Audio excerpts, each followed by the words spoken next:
So sometimes in life, when delays come and other kinds of things begin to arise, your desires are not met.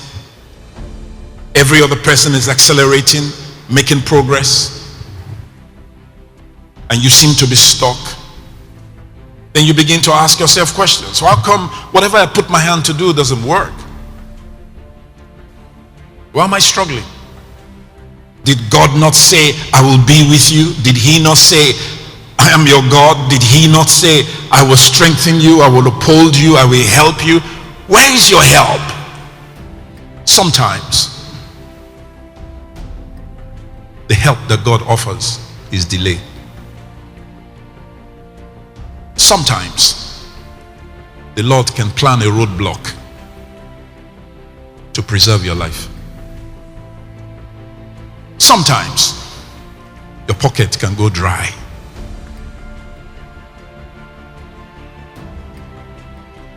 And that dry pocket is a blessing, but you may not see it so. Let's start with the madness of the prophet who went to God.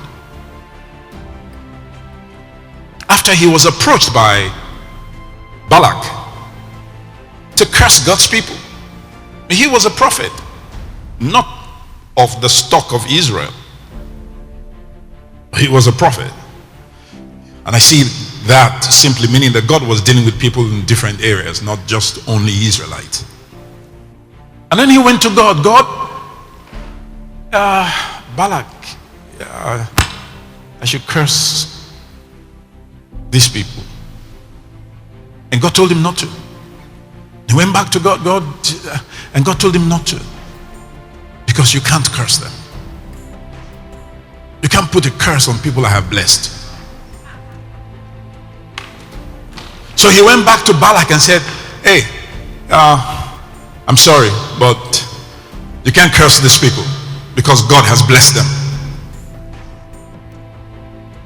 And Balak thought he was lying, but he was simply speaking the truth. But Balak was afraid and needed to destroy Israel. And then came back to Balaam and offered him treasures. And Balaam, who should have known better,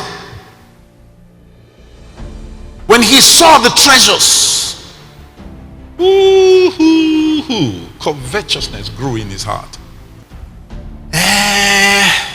All of this for me? And Balak said yes. He said, well, actually there is a way. Oh, there is a way? You should have said this to me before. Well, you asked me to curse them, but there is a way. And what is the way? Make them offend God, and God will turn against them. Is this not consistent with what we've been talking about? Yeah.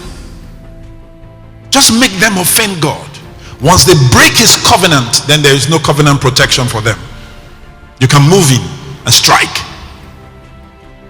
Oh, so what do I do? How do I make them break the covenant? And then he taught him how to lure the young men of Israel into debauchery, lewdness, fornication. And God was vexed. With whom? With Balaam. And God determined to kill him. How loving God is. A man who had offended him, a man who by divine justice should be killed, God in his mercy inspired an animal to preserve the life of the one who had turned against him. Do you understand that? And then Balaam was riding the ass and he was going, and all of a sudden he has stopped. Move on. That stop was his deliverance. There are times that it looks like your progress has stopped. Hey, go back to God and think. It's not the time to begin to complain. for many of us, we never think in these ways. We just assume that if God said, then the path will be clear. Yeah, Jesus said, go over to the other side. I will meet you there. And while they were journeying, a great storm arose in the seas.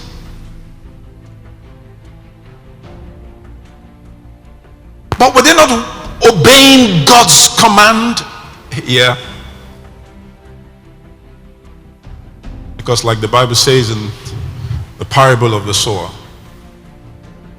the word will be tested. Your faith will be tested.